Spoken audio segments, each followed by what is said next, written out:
Tag auch, ich bin der Mattes, ich habe mal wieder die feinste Joggingplinte an. Das bedeutet, es geht wieder auf Tour. Hier heute in Kevelaer, hinter mir sieht man die Niers. Ich habe heute das neue Gummotex Seashine im Gepäck und werde zum ersten Mal in diesem Boot sitzen und ihr seid mit dabei.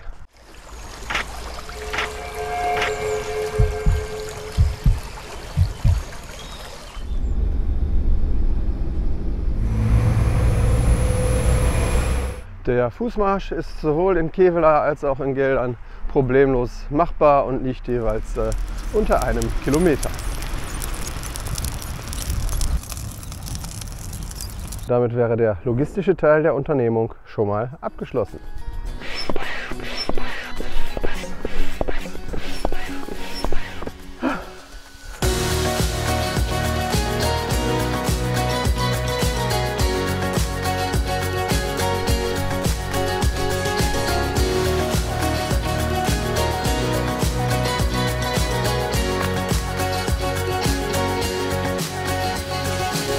Los geht's! Das erste Mal im Gummotex Seashine. Ab aufs Wasser! So, ich blende da oben einmal kurz Werbung ein. Keine Ahnung, ob es nötig ist, aber lieber einmal zu viel als einmal zu wenig. Ich möchte wieder ganz transparent mit euch umgehen. Dieses Boot hier habe ich von Gummotex kostenfrei für die Dauer des Tests zur Verfügung gestellt bekommen. Danach wird das Boot wieder eingepackt und geht wieder zurück an Gummotex. Ich habe also keinerlei geldwerten Vorteil. Ich bin auch nicht eingeschränkt in meiner Meinung, habe keinerlei Vorgaben, wie ich zu testen habe, was ich testen soll. Also alles, was ihr erfahrt, ist meine eigene Meinung, ganz ungefiltert und ungeschminkt. Aber an dieser Stelle nochmal vielen Dank an Gummotex für das Vertrauen, mir quasi als einem der ersten dieses Boot zum Test zu überlassen.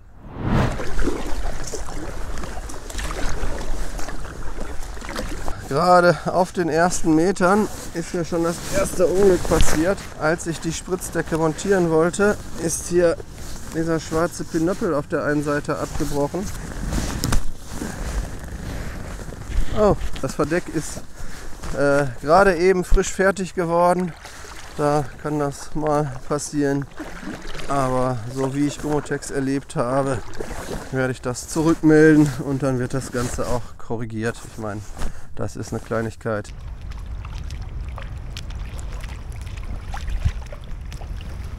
Vom Fahrgefühl erinnert das Boot so ein bisschen an Seawave. Auch wenn ich sagen muss, auf den ersten Metern würde ich jetzt schon behaupten, dass die Fahreigenschaften besser sind als beim Seawave. Aber das werde ich nochmal ausreichend testen. Die Bodenkammer besteht aus Dropstitch und der Rumpf ist fast auf gesamter Länge des Bootes in so einer V-Form. Nur am Ende wird es flach. Durch die V-Form soll das Boot spurstabiler und schneller im Wasser sein. Das flache Ende hinten soll die Kippstabilität gewährleisten. Und auf den ersten Metern muss ich sagen, dieses Konzept scheint aufgegangen zu sein. Also man sieht ja, ich mache jetzt gar nichts. Das Boot hängt wie eine 1 hier im Wasser, hält die Spur 1A.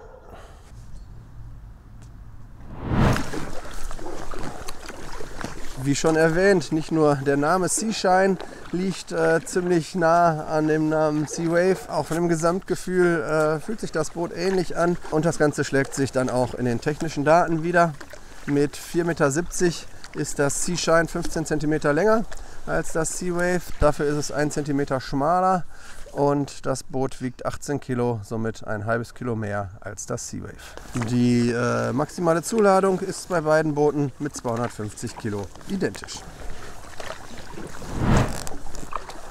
Diesen Teil der Niers bin ich jetzt auch noch nicht gefahren. Ich bin zweimal von Kevelaer aus gestartet. Ja, jetzt paddeln wir hier gerade durch Geldern durch. Danach kommen so ein, zwei renaturierte Stücke, die ganz schön sein sollen. Bin ich mal gespannt, öfter mal was Neues sehen. Wehranlage, Durchfahrt verboten, Ausstieg rechts. Okay, dann steigen wir hier mal aus.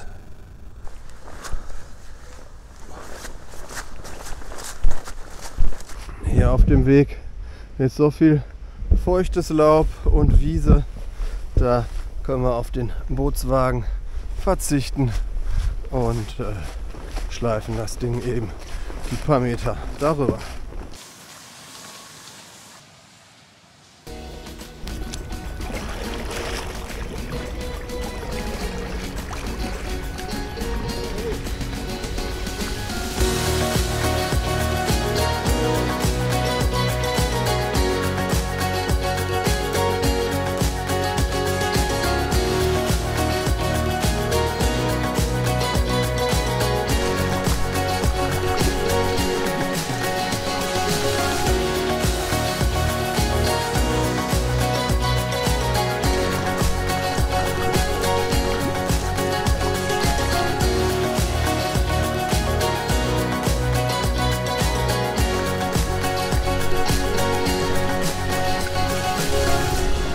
Ja, da kommt sogar die Sonne raus. Da hätte ich ja heute nach der Vorhersage nicht mit gerechnet. Aber klar, ich meine, ne, das Boot heißt ja auch schon so. Schein!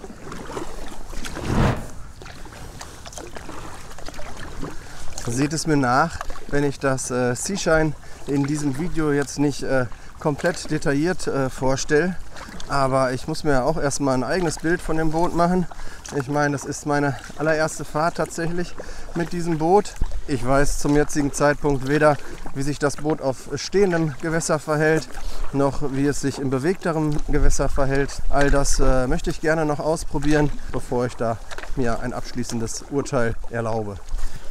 Und wenn ich dann ausreichend Erfahrungen mit dem Boot gesammelt habe, dann wird auch ein ausführliches Review zum Seashine noch auf meinem Kanal veröffentlicht. Aber so ein Review sollte ja auch Hand und Fuß haben. Und da kann ich jetzt nach 3, 4, auch nach 10 Paddelkilometern jetzt nichts Fundiertes irgendwie zu dem Boot sagen.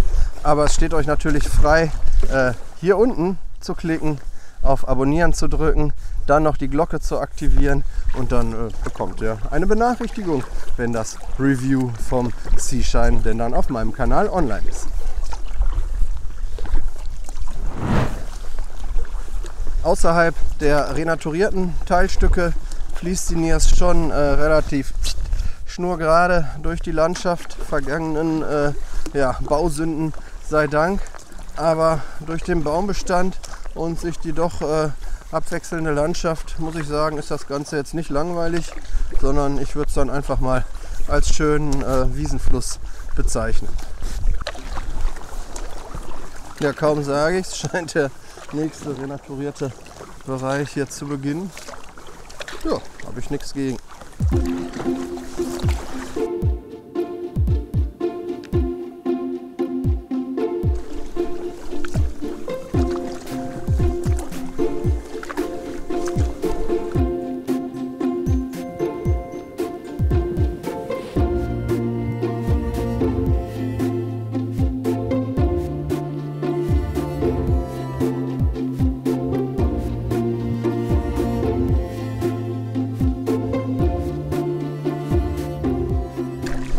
So langsam, da fieselt es sich hier ein. Seashine, ja, Schein. Da hinten, da scheint sie noch, die Sonne. Aber die Gutwettergarantie wird dann leider offensichtlich doch nicht mit dem Boot zusammen ausgeliefert. Oder ich hätte heute Morgen vielleicht besser zum Rivershine greifen sollen.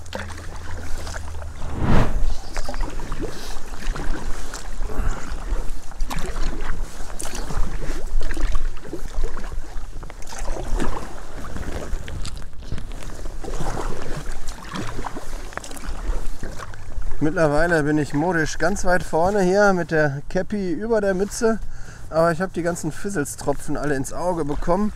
Das macht dann keinen Spaß, deswegen die Schirmmütze. Sieht zwar dämlich aus, aber ist hilfreich.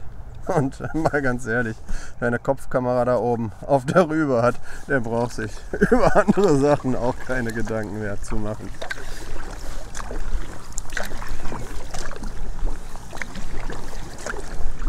Ja, man merkt, dass die Justizvollzugsanstalt in Geldern nicht allzu weit entfernt ist, weil hier sind die ganzen Bäume in Einzelhaft.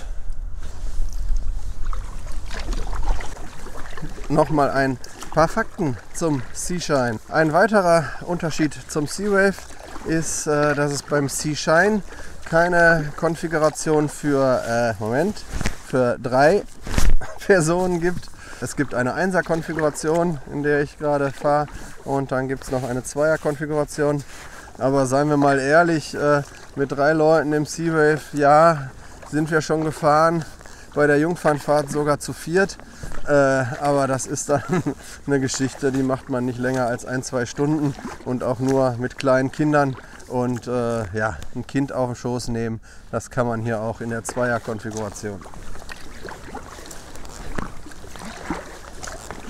Ein weiterer Unterschied ist, dieser Spritzschutz vorne ist deutlich länger als beim Seawave. Dadurch wird wahrscheinlich auch deutlich weniger Wasser ins Boot kommen, wenn man mal durch so eine Welle fährt. Ja, und in diesem Stück haben wir, man kann es hier sehen in schwarz, einen Reißverschluss. Und zwar einen wasserdichten. Hinten genau das gleiche. So hat man bei Pausen direkt Zugriff auf Kleinigkeiten. Die Wasserflasche, die Stulle, die geschmierte oder die Tafel Schokolade, den Apfel oder was immer ihr euch in der Pause reinpfeift. Den ganzen Packsack da rein und rauszukriegen, den großen, wird schwieriger. Aber für so kleine Sachen ist das keine schlechte Geschichte.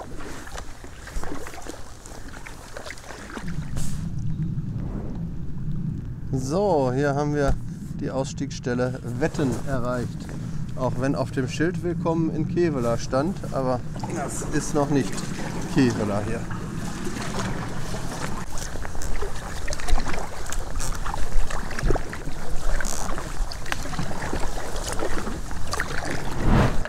Ja, während da oben die Leute vom Ballermann zurückkommen, kommen wir hier an der Mündung der Issuma Floyd vorbei.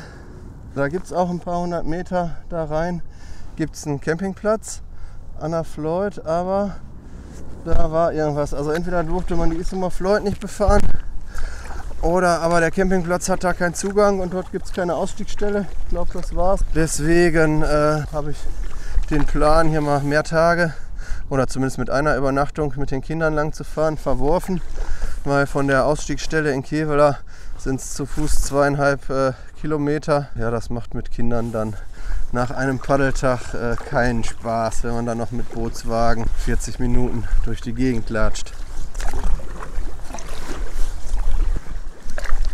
Ja, es steht wieder Kevela dran. Diesmal ist auch wirklich Kevela drin. Hier haben wir unsere Ausstiegsstelle.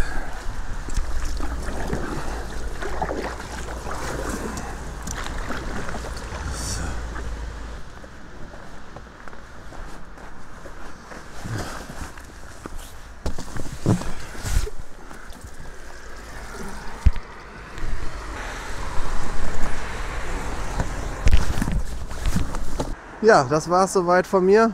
Danke fürs Dabeisein. Hier könnt ihr nochmal das Video vom Gomotex Hochdrucksitz aka Gomotex Seashine Sitz sehen, den Test des Prototypens. Und ansonsten sehen wir uns beim nächsten Mal. Macht's gut. Ciao.